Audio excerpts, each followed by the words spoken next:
오늘은 저희 저서 대한민국 정치 발전을 위한 소고라는 책의 권두의 글을 여러분께 소개하겠습니다. 오늘에 이어 다음번에는 대한민국 정치 발전을 위한 소고라는 책의 서문을 여러분께 소개하겠습니다.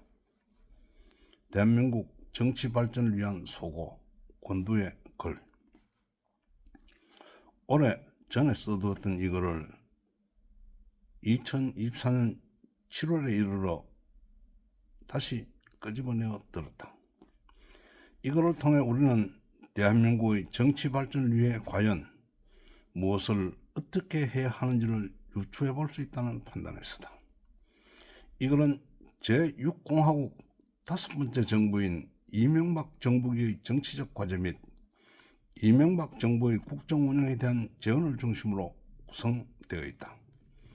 다만 이 책은 필자의 자유로운 정치적 견해를 피력한 것임을 밝혀둔다. 한편 이거를 통해 우리가 알 수 있는 것은 2024년으로부터 16년 전의 정치 상황이나 2024년 7월 현재의 정치 상황 사이에 큰 변화나 차이가 없다는 점이다. 자연히 정치적 면에 있어서 시민의 정치 참여의 정도 혹은 정치 의식에는 큰 변화가 있으나 국민 삶의 방식에는 큰 변화가 없다. 일일이 확인을 다 하지 못했지만 그 사이 수많은 정치 관련 법률이 제정 혹은 개정되긴 했다. 그런데도 우리 정치 상황이 크게 변하지 않는 것은 통치와 국민의 사회관계를 포괄하여 정하는 중구인 헌법이 지금으로부터 37년 전인 1987년 10월에 개정된 이래 2024년 7월 현재까지도 유지되고 있기 때문이다. 지난 87년 10월 이후로부터 현재 이르는 기간인 지난 37년 동안 국민 삶의 형태나 정치의식 등에 큰 변화가 있었지만 정치의 틀인 국가체제를 규정한 헌법만은 그대로 유지되고 있는 것이다. 바로 이 헌법적 제약이 우리 정치의 생산성과 역동성을 제한하고 있다. 지난 37년 사이에 제6공화국 초대 정부인 노태우 정부로부터 제6공화국 8번째 정부인 윤석열 정부에 이르기까지 각 정부가 국정 혹은 정국에 임하는 태도도 거의 변함이 없다. 바로 이 지점이 문제이다. 이 문제의 지점을 우리는 해소해야 한다.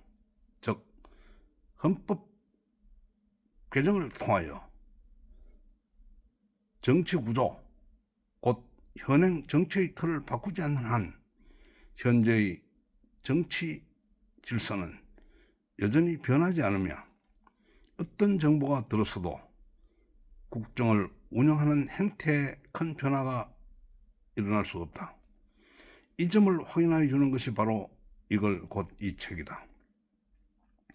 거듭 말하지만 지금으로부터 15, 16년 전이나 지금이나 우리의 정치 현실, 전국 상황, 국정 운영 상황,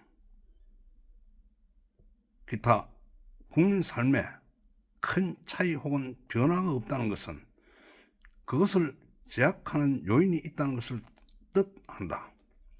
그리고 그 제약 요인이 바로 현행 국가 체계 및 통치 구조를 규정한 헌법이다.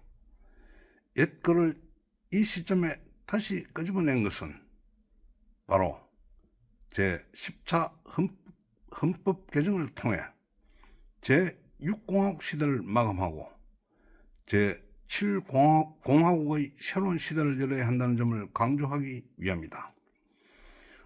우리 정치의 생산성을 제고하고 대립과 갈등만을 조장하는 현행 정치를 개선하여 진정한 위민의 새 시대를 열기 위하여 우리는 이제 제10차 헌법 개정에 나서야 한다. 헌법 개정 없이 정치 변화 또한 없다.